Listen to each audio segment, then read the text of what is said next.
Welcome back to a broad talk show with Noreen. Today we have a very special guest with us, Ms. Pinky Desai, Senior Manager, Recruitment and School Engagement at Monash University. So welcome, ma'am. Thank you.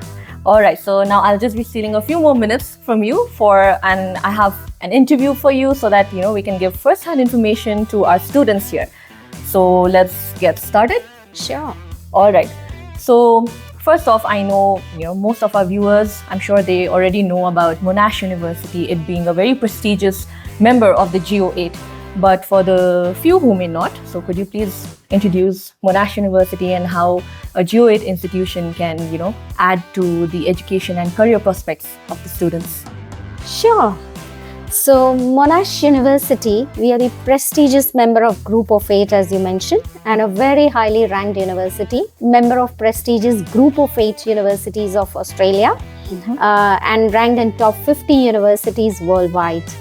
We are also the largest university of Australia in terms of student numbers, which speaks for itself that we are the most preferred university by domestic as well as international students. Right. Based in Melbourne, that's where we have 4 of our campuses and 10 different faculties offering range of our courses right from, art, design, architecture, humanities, social science, business, education, engineering, IT, law, MNHS, sciences and pharmacy and pharmaceutical sciences as well. So depending on what they are looking at, they always find some or the other options to study at Monash.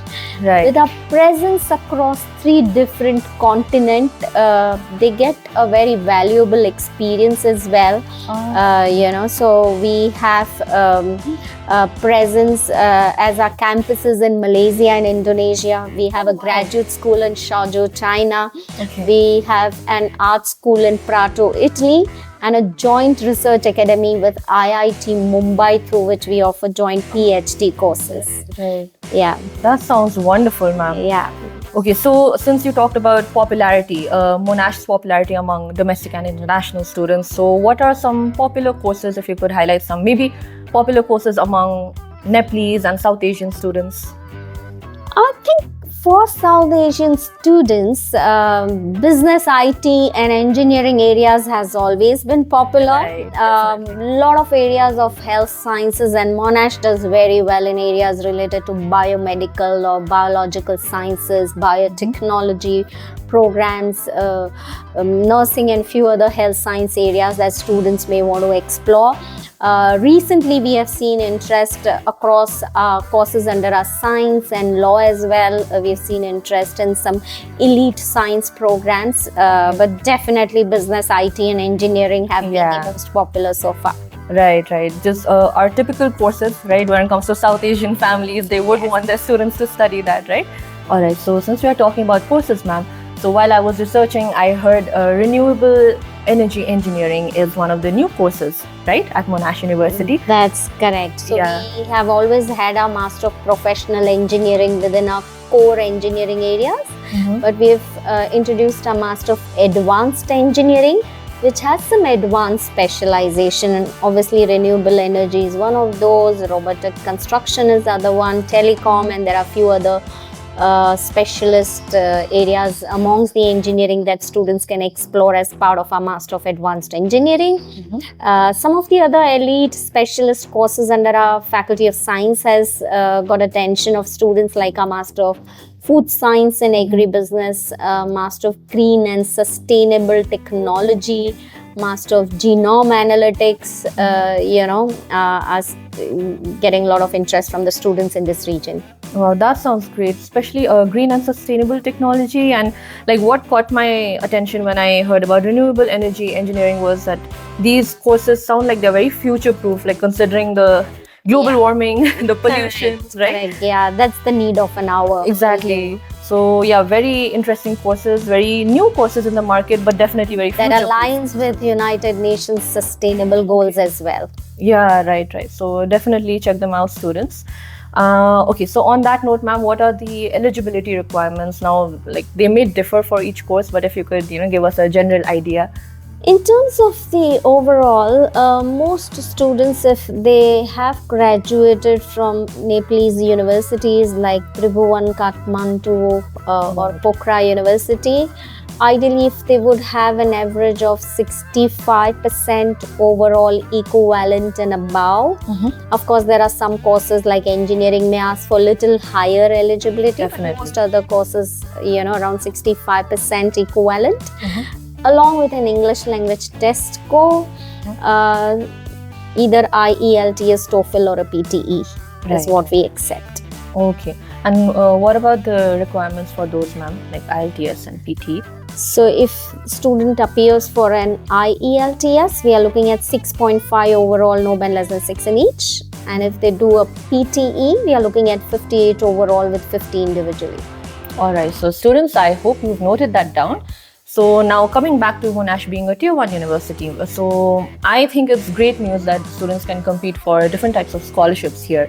So ma'am, if you could give us a rough idea on these kind of scholarships, financial assistance. Right. So at Monash, we would have range of scholarship. There are some university-wide scholarship. There's some scholarship for which they don't need an application and they will be automatically considered based on their academic merit, their other extraordinary achievement, that could be sports or extracurricular or community or any research or anything.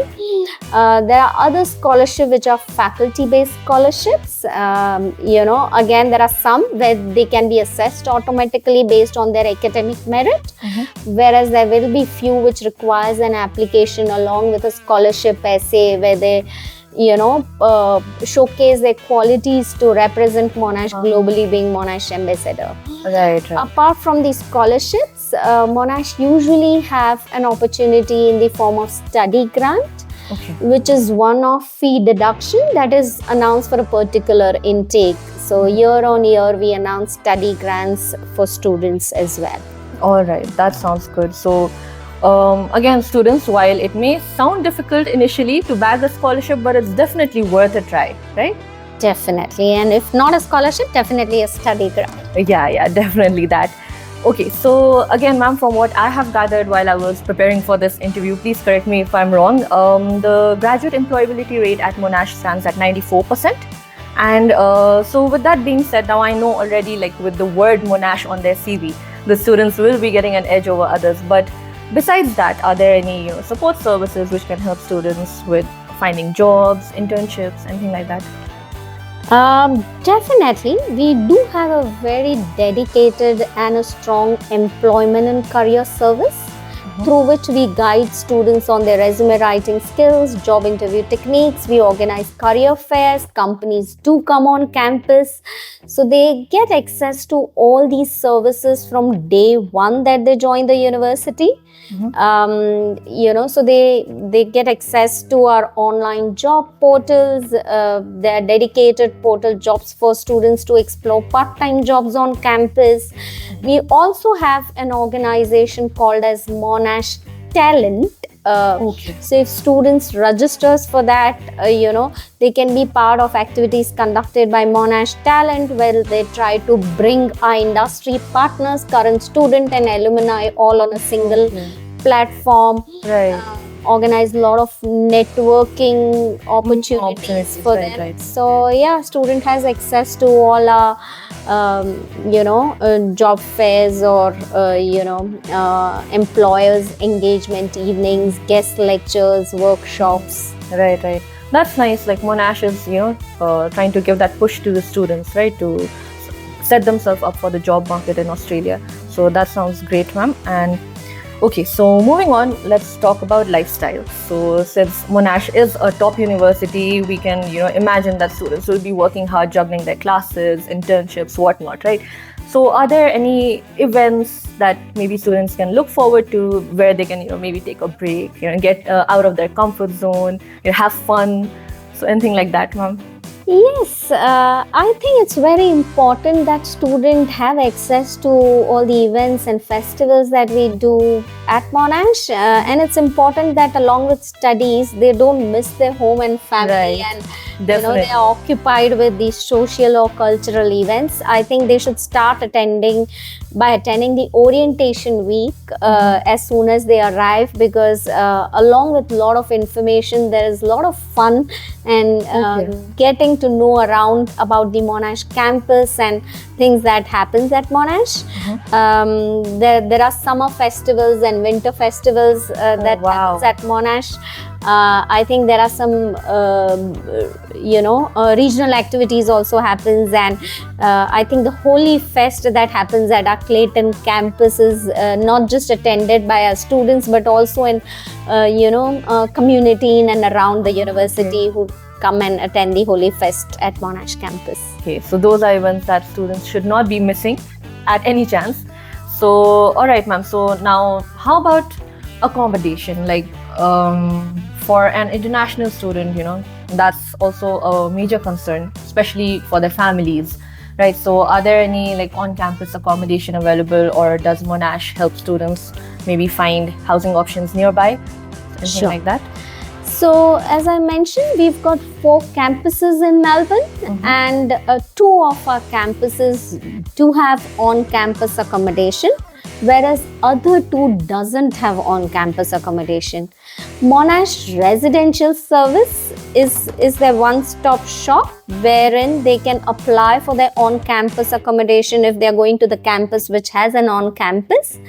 Alternatively, they can get assistance from Monash Residential Services to look for off-campus accommodation, in terms of there is a list of possible off-campus accommodation closer to campus, or the ones which are approved for under 18 students. So they do get assistance from Monash Residential Services. All right, that sounds like a relief for parents who might be considering sending their children abroad, or especially at Monash.